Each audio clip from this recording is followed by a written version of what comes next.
All right. I've been thinking lately, right? Um, because I made some videos and I was talking about evolution. Anyways, but I have a scientific proposition, right? Uh,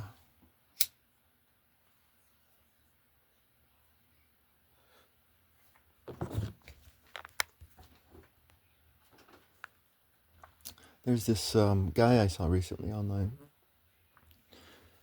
and he, from his childhood, had been just heading out into the cold, and he's an old man now, in the beautiful winter of life. And he's adapted his body to be able to handle the cold, right? Um, like I heard about in the Scandinavians, they'll put their babies in strollers, and they'll go out for a walk in the cold, and then they'll leave their babies outside in the strollers while they headed to go get some coffee or something. Um, and but I mean, they're I mean, this is like the example of this man would be an example of evolution happening in the micro, right? It would be like we can adapt our bodies. We as individuals can adapt our bodies, and our bodies can change. Um, but I think the Scandinavian example would be an example of evolution in the macro, right? Because I think maybe if you did this with an American baby, then that baby could die or something. Um,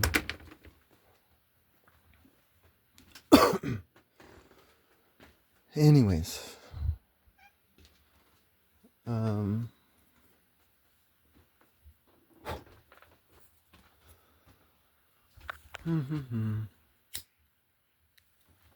so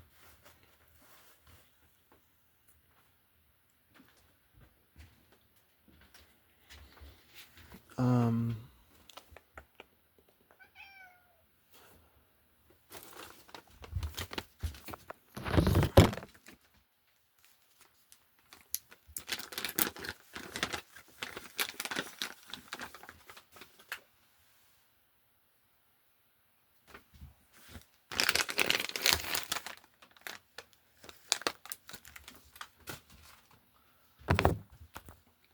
so like if you think about the muscles, this is how I understand it. Correct me if I'm wrong, but the lower body, are more endurance muscles.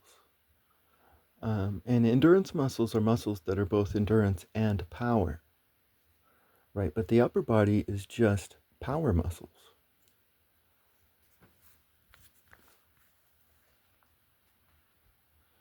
Now, there's some people out there who don't believe in like evolution and stuff, but when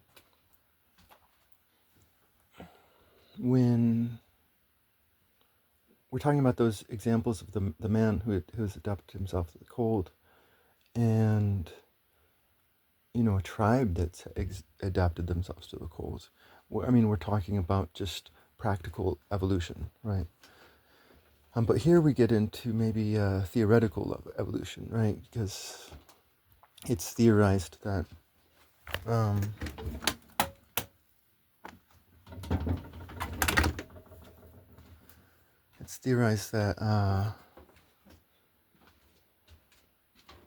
we used to be water creatures, right? There's evidence within our bodies that we were at one point water creatures. Now we'd have to assume that if we were water creatures, then all of our body would have had to have been endurance muscles.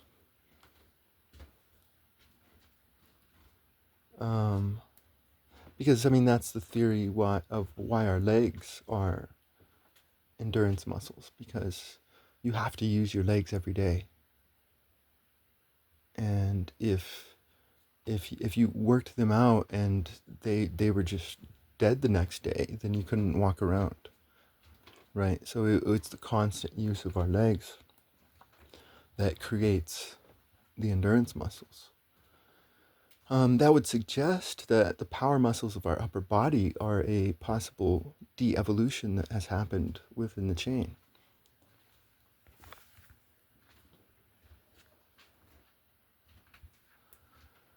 And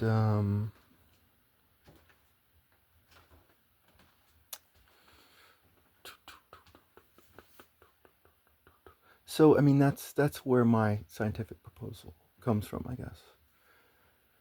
It's, can we, on the macro, turn our upper bodies into endurance muscles? Because, I mean, the assumption here is that the upper body muscles are lesser than the lower body muscles.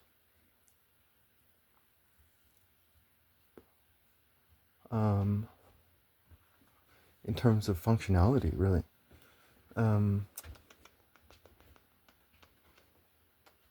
So, I mean, how would this look like? So you have a man and a woman, and they devote, just like that guy who's trying to adapt his body to the cold. You have a man and woman who try to adapt their upper bodies towards using them every day. I don't know how that would go about. Specifically. But, so you have a couple that does that. They have a child. Now here is where we get into some dangerous territory. We get into some very, very dangerous territory. Because what I'm proposing is just simply a scientific experiment. And you have this couple that does this, they have a child. And then you have another couple, and they do the same thing, and they have a child. And then you have a community that does this. And the children marry each other. And they devote themselves to upper body endurance. We could see if these people, if eventually the human body adapts, right?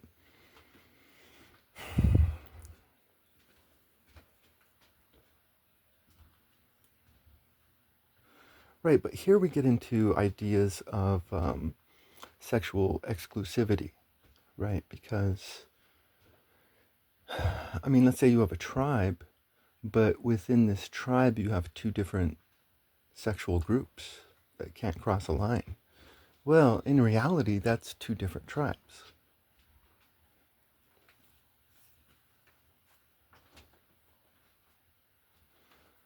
I mean, the simple definition of a tribe is people who fuck each other.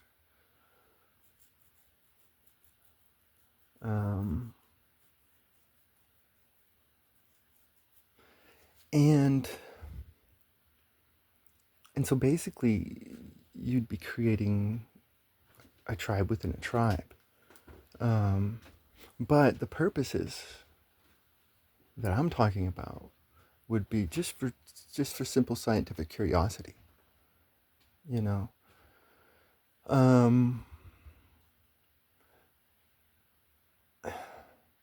I don't think there's any ideas of betterment that the, like, let's say they are capable of evolving their children to have upper body endurance.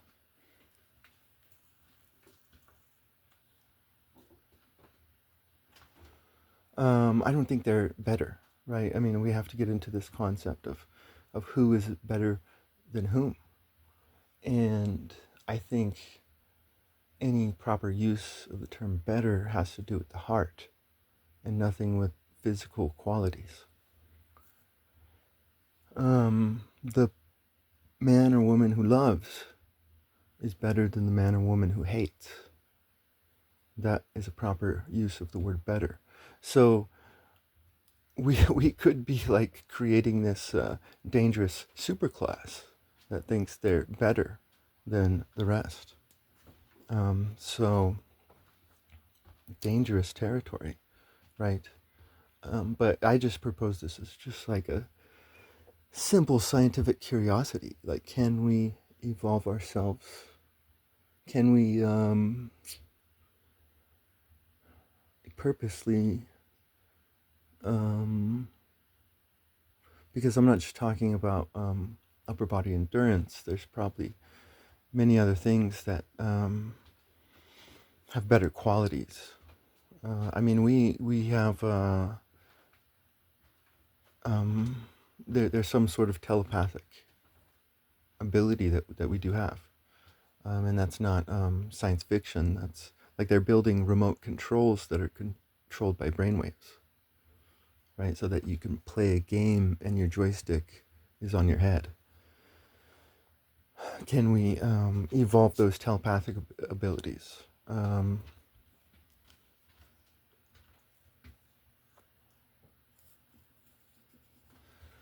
But yeah, no, I just think it's an interesting subject.